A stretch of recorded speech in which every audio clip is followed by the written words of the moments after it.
All right, thank you. I got to admit, I kind of got excited when I came up here this morning. I thought they were going to give away yoga mats to everybody today, and then I looked around and all the shoes were off, and I thought, at an IoT event, I'm pretty sure people aren't taking off their shoes. So I don't know if you saw, there's a big yoga event next door. So I can't, yeah, I can't claim this will be as healthy, but hopefully it'll be entertaining. I'd like to take a little bit different perspective. We saw some fascinating applications this morning that show the promise and the potential of IoT.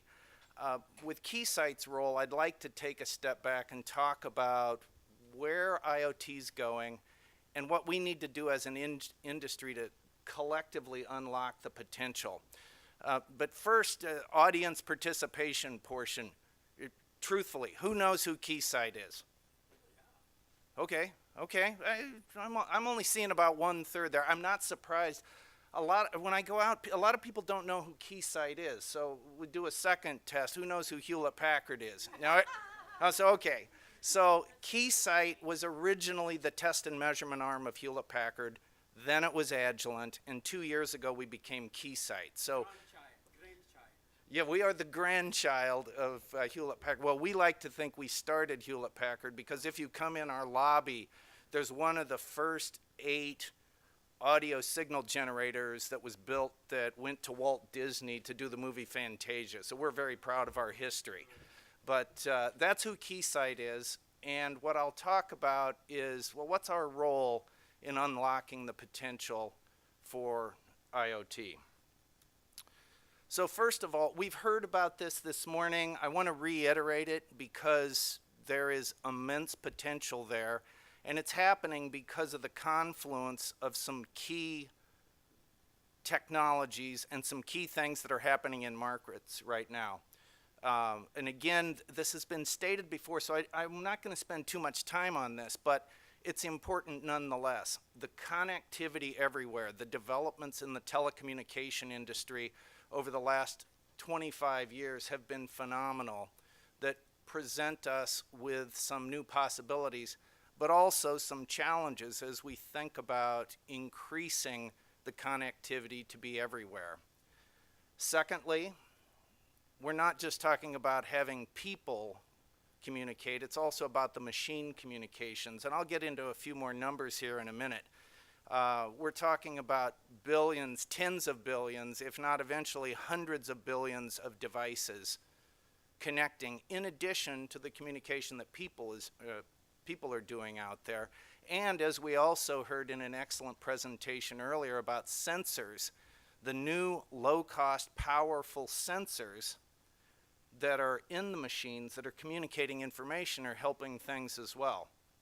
And then the final piece of this is the compute power that's now readily available. The big data and analytics revolution, being able to take the information from the sensor, connect it to the cloud, process it, and produce some meaningful, actionable results. That's what's presenting us with the possibilities from the Internet of Things. So I want to put some numbers on it and then think about the meanings of these numbers, some of the implications. So per my title, it's big. It's really big. Some of the numbers that are being put out there are, for me, bigger.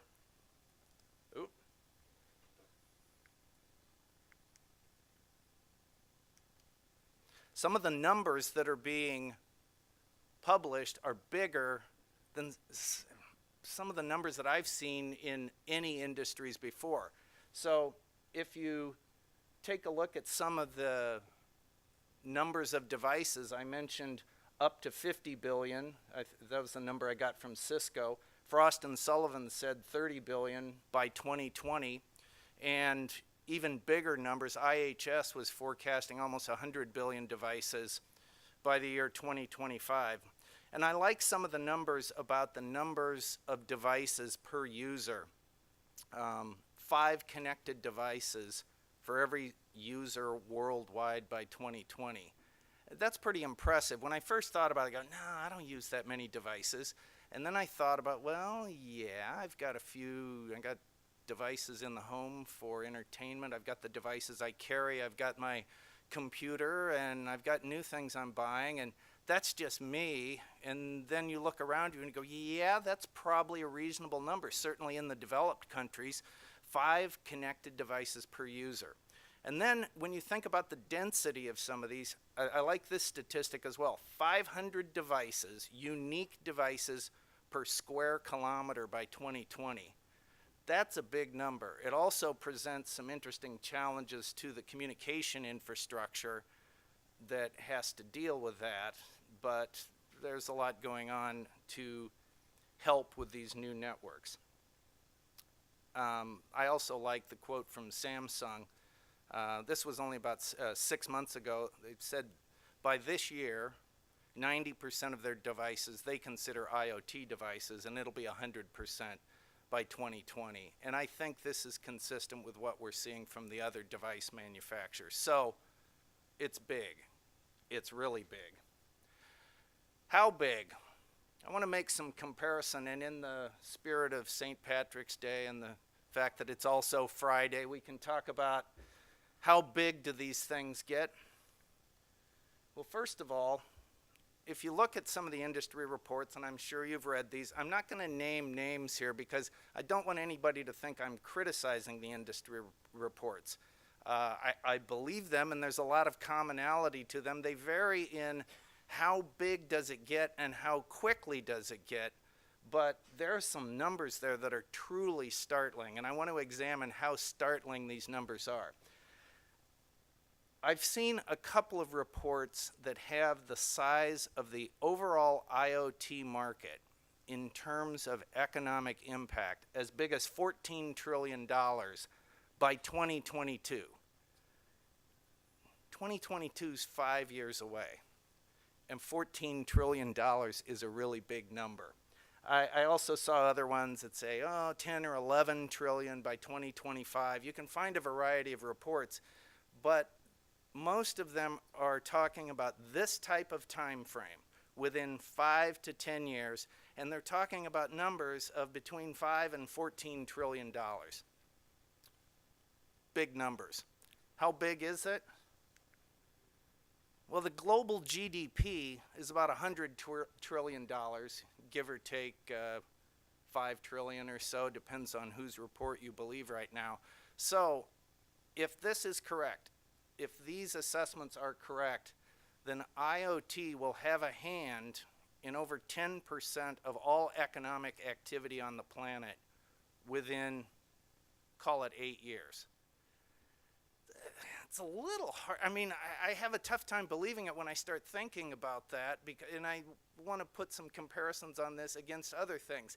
Now, when I hear the term total economic impact, there are usually some caveats behind that. They usually specify that to mean transactions that are impacted in some way by IoT technology, not necessarily revenues of the IoT manufacturers, which is too bad because we're all in the IoT industry. We would like to be earning $10 trillion. But economic personally, yes, that would be good for our companies. But what they're getting at when they make these references is transactions that are occurring out of the global GDP of $100 trillion that would be impacted in some way by IoT technology. So I come back to my statement. The assertions that are being made by the best prognosticators today say that over 10% of all economic activity on the planet will be impacted by what we're doing in the IoT industry within a few years. Yeah, we will take questions at the end.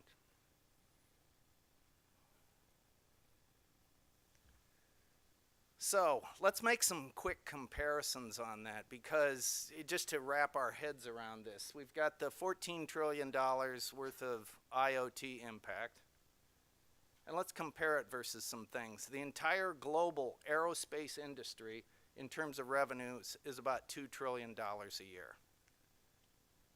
All of IT collectively, revenues are about $4 trillion annually. Food and agriculture, everybody needs food. Food is everywhere. That's $10 trillion a year. And the global energy market is slightly bigger. Now, one of my friends took a look at this and said, yeah, Bruce, but energy depends on the price of oil, so you should take the bubble and make it oscillate up and down. I said, so, okay, I'm good with PowerPoint, but that's getting ridiculous. But it's the energy market, so some of the biggest markets on the planet will rival the scope and impact of IoT. And I guess the question I want to pose here is, do we think that makes sense? And are there some challenges that we need to figure out how to solve in order to make it happen? And that's really my message, because if IoT is so big and it's happening so soon, shouldn't we be seeing more impact today? I mean, from an economic impact. And ultimately, that's what it comes down to. In order to add up to 10% of the global economy within 8 years, companies should be seeing this on their bottom lines. They should be able to detect it. And another thing, questions come into my mind about this because I've gone around and talked to a lot of companies, and everybody says they're in IoT. What's your strategy for the future? Well, we're in the IoT business. And for a lot of companies, you can say, yeah, but what's your IoT strategy? And you get a variety of answers. It's tough to articulate. We even get into some of the same questions at Keysight. What's our IoT strategy? How are we helping the 11 trillion or $14 trillion in economic activity happen? So that's what I'd like to examine with the rest of my presentation. My view is there are some challenges that we collectively have to solve in a few key areas in order to have anything like these types of numbers show up.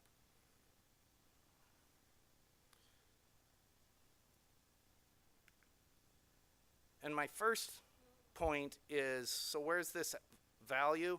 Well, it's kind of hiding in plain sight. That it's there, but it's a little bit hard to identify right now. And by the way, there is a dog in that picture there. Somebody said, you can't use that picture because you can't see the dog. And I said, I know, that's the point. You can see its ear sticking out just a little bit there. So,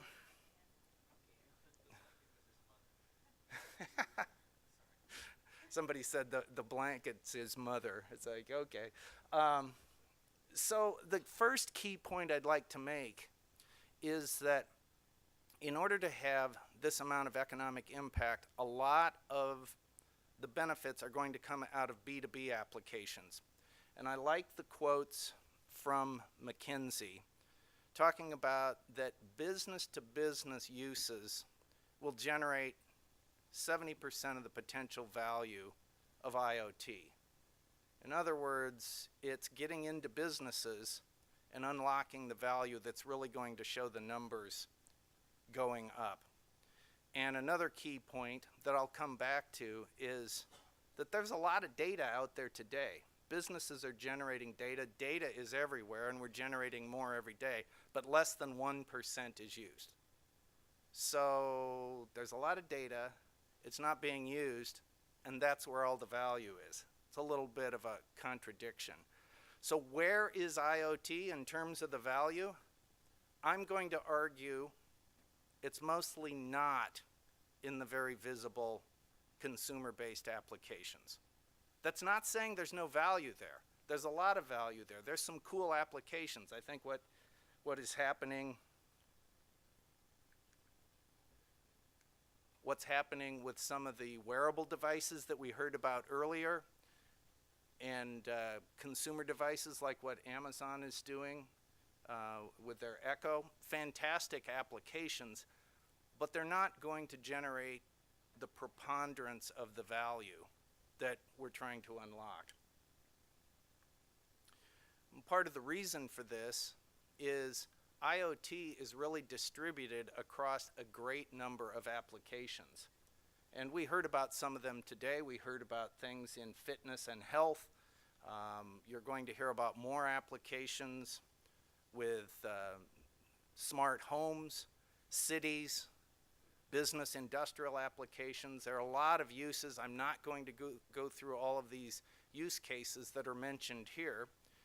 I will talk a little bit more about what we're doing in terms of connected car, but I would draw your attention to the values that are across the bottom, that these are big numbers in a lot of different verticals. The largest number, the 5.6 trillion, is in the business and industrial category, but these are large numbers and they're dispersed across a huge number of applications. So there's not a single Internet of Things that you can point at and say, there it is, I know where the value of IoT is coming from, I just need to make a device that does that and I can unlock value.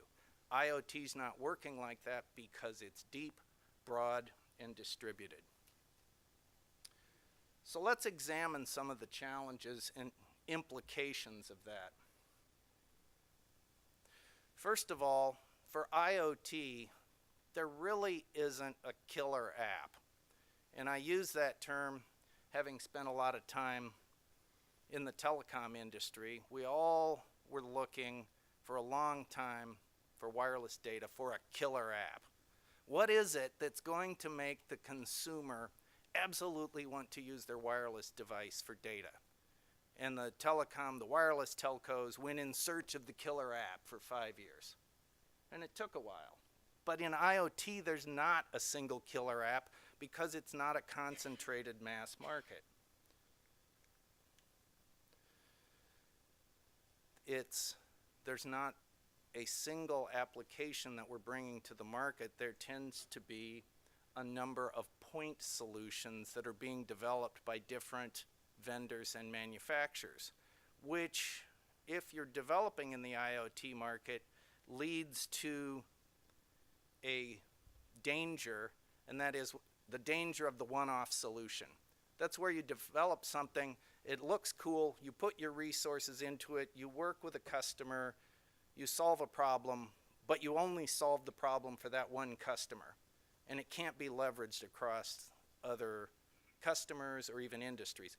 I always have wanted to get a business model like Google, and well, everybody does, but a beautiful implementation means you get to do your engineering once and then sell it to everybody. The opposite extreme of that is the point solution, where you are putting your hard engineering and investment dollars into an application and then you only sell it once, if that. That's a danger in IoT. We need to look for the leverageable, valuable solutions that work across a range of customers.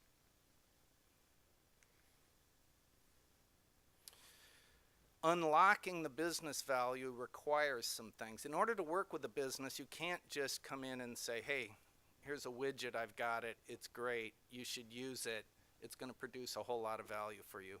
The businesses need to see that you've got domain expertise. They want to know that you can solve their problem. I mean, it's hackneyed to say, but we're in the business of providing solutions, not just selling products or selling software.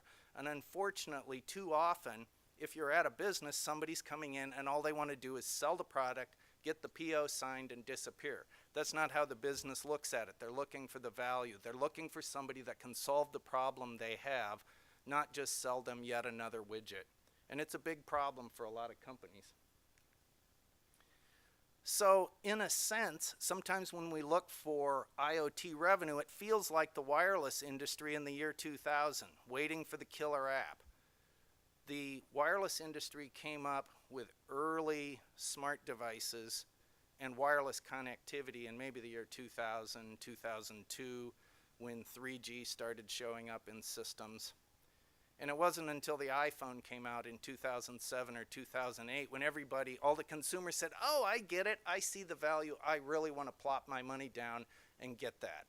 So a little bit for IoT, it feels like for some industries, we're in hurry up and wait mode.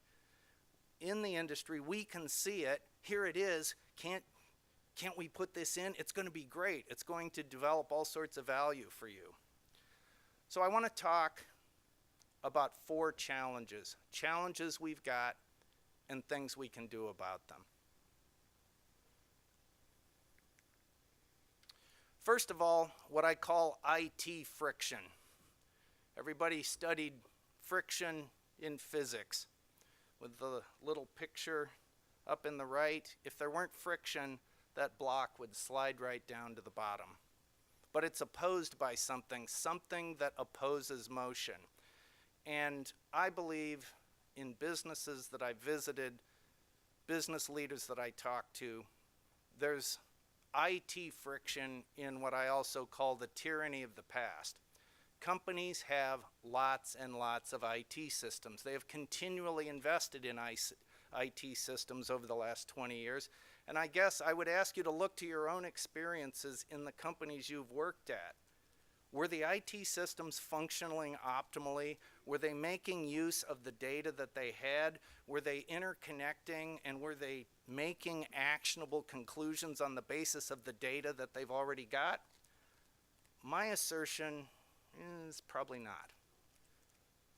Now, this might be a problem that some companies here in the Valley don't identify with. We have the finest IT companies in the world, companies that are up to speed.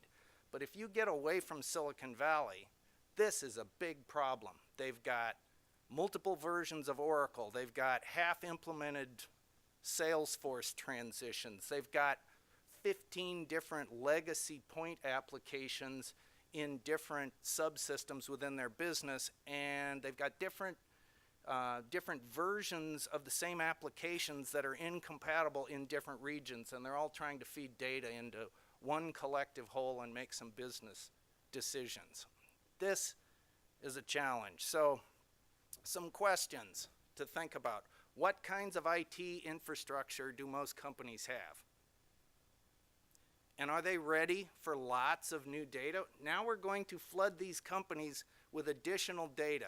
Go, great, here's a bunch of new sensors. We're going to feed this into your IT system. And go, oh yeah, how's that going to work? What system are you putting it in? This is a challenge that we have to recognize and work with companies to solve, or at least understand the situation they're in and why they might not immediately say, hey, great, can I get that tomorrow? They're going to take a look at it. Second point, if only 1% of the data that they have today is used in decision making, then most companies are still figuring out what they already have. They're not necessarily looking to get additional sensors. I had a discussion with somebody about the oil and gas industry, and they were talking about, well, IoT is going to make their oil platforms safer. I said, really, the oil industry underinvests in safety technology today? I don't think so.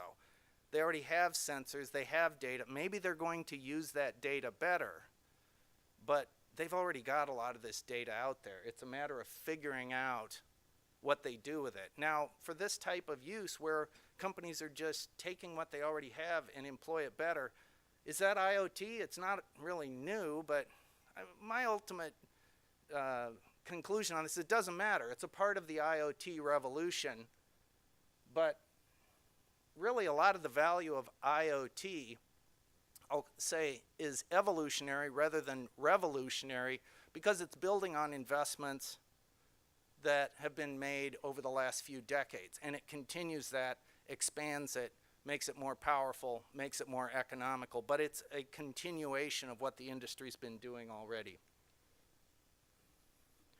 Challenge number 2, privacy and legal. And I think some of this was teed up earlier today with healthcare. Just to give an example, if you have an implanted device in your body or a wearable on your body, who gets to see that data? Certainly the patient gets to see it. It's their body. The doctor gets to see it. Yeah, that makes sense. Well, what about some of the other people working at the hospital? Well, yeah, if the doctor gives them permission. Well, what about the vendor? Should the vendor get to see the data so that they can extract some meaningful results? Yeah, that kind of makes sense.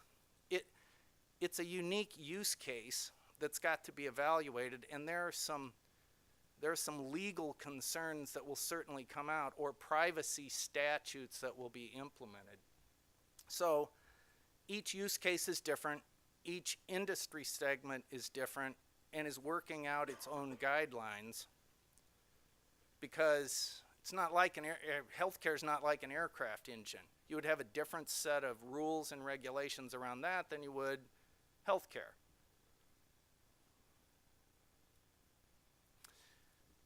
I was looking at some of the privacy and legal issues going on, and I ran into what's going on in the European Union. A lot of efforts going into this, and just taking a look at one of their Privacy Directive that they've been drawing up over the last couple of years. It's a big document. It gets into lots of different areas, and it's going to have impact on companies. Just if you look at the titles of some of these sections, rights of the data subject, controller and processor obligations. This is the title of 2 of about 16 different sections. And then there's a statement guiding this activity that the protection of natural persons in relation to the processing of personal data is a fundamental right. That's a pretty powerful statement, and it'll have impact as we look at rolling out IoT in some industries. And I love this quote from Telegraph Hill. "We can count on IoT to produce dozens of legal precedents and class action lawsuits." So we can look forward to that. So is it an impediment? Yeah, it is. Will it stop things? No. But we need to be aware, particularly as we think about what market segment we're in, we need to be aware that these things are happening and prepare ourselves. Challenge number 3, security. I'm not going to spend a lot of time about this because there's a lot of discussion at IoT events about security and companies that are experts in this field and some of the techniques that are needed and approaches for dealing with this. But I want to explain just a little bit about why it's such an important challenge. AT&T, this was at Mobile World Congress, one of their senior vice presidents said, "Security is paramount. It's the #1 thing people are concerned with when they're thinking about IoT." So we can't lose sight of that. It might not be always what consumers are thinking about, but businesses are going to think about if they're dealing with mission-critical systems, monitoring important systems 24/7. We're talking about systems that are scaling up massively across the world. We're talking about devices that need to be capable of getting security upgrades frequently as new threats emerge. We're talking about devices that have long life cycles, 10 years or more. And we're talking about devices that get deployed in a variety of environments, either within or without firewalls. Sometimes they're mobile, so they're in different networks at different points in time. These create security challenges that we need to think about. I wanted to show you an example. This is more from Keysight's perspective as a test equipment manufacturer. How do we view a car? Because cars are now IoT devices. There are a number of threat attack vectors within a vehicle, some of them highlighted here. And from our perspective, a number of ways to measure what's going on, inject signals, measure signals, and verify the threats across the entire automobile network. So I'm not going to belabor this, but and I think there are some people who are going to talk more about automotive. It's an important area, and the connected car presents some security challenges that a number of people are looking at. The last challenge I wanted to mention, interoperability and convergence. If you don't have these two things, you can't unlock the value. The whole purpose of IoT is to be able to get data, take it, communicate it elsewhere, process it, generate value. Devices need to be interoperable. They need to be able to talk. We need to be able to verify the accuracy of the data coming out of them. And we need to use converged protocols where people are agreeing on devices so that we can achieve the type of value we're talking about here. 40% of the value comes from the convergence and the interconnectedness of the devices. I'm not going to take you through this. I put it in here as an example. This just shows you all of the different air interfaces that are now showing up, from cellular to low power, Bluetooth. There's a plethora of new air interfaces. So the industry, in some sense, is moving in the opposite direction of convergence, and we need to make sure all of these things can work. This is an area where Keysight is paying a lot of attention today. So what do we need to do? I'll summarize at this point. It's really about the business fundamentals. It's not necessarily a technical challenge. We need to focus on total solutions that deliver value to the customer, what the customer is looking for, not what we want to sell them. We need to have implementations that understand the environment that the customer is working within, the constraints that they have, and overcome them. We need to anticipate the security threats, or what I like to say is anticipate that there are bad people doing bad things, or my favorite acronym, DPDPT. It's going to happen. People are trying to, they're trying to get into the data and do things with it. And lastly, we need to have systems that interoperate with measurable, definable industry standards. So it's planning and execution. So, not going to give you a commercial for Keysight, since you now know who we are. We make test solutions to help from beginning of design to deployment of systems. And Keysight is enabling the promise of IoT. So thank you. Questions? Okay, so I have some questions, but I first wanted to ask questions. Is there anybody else who has some questions here? Well, Oh, I thought I got away. No, there's that last suit keeping you. Okay, so I have a question. So I guess what I needed, because I used to do market research for IC packaging, and you had all these different numbers from the different companies. So I guess I sort of feel like I need a definition of, and you did have a lot of applications. I mean, if it's just a cell phone, it's not it's getting data, but I'm the interface as opposed to another machine, because some people define it as Internet of Things as a machine talking to a machine, and you can see that with a car. If it's giving information back and braking is happening, the driver's not doing. That's obviously there's more going on there. So how would you define all that? Well, you very cleverly identified the fact that I was mixing apples and oranges just a little bit in that I was using two different types of numbers. One was what you see in a lot of these market analyst reports on total economic impact. And total economic impact is an economic transaction that's happening anywhere within the GDP, which is somehow facilitated or enabled by using technology, in this case IoT technology. I was comparing that against specific revenue numbers for certain industries when we talked about IT being a $4 billion industry and aerospace defense being a $2 billion industry. That wasn't total economic impact, but I put that to illustrate the size of certain industries and to show how what we're talking about for IoT is massive. Now, what the revenue generated by IoT is, that's a little hard to figure out because IoT is buried within a lot of other businesses. Is it really a separate category than IT? Well, in some cases, and in other cases, it's not. So I hope I answered the question. Okay. We'll stay here. We're still Yeah, capturing. I just want to thank, Keysight for sponsoring this event. I would like to present. I know you're rushed to catch the airplane. So. I feel like we won a trophy. Yeah, good job. All right, Get thank some you. pictures.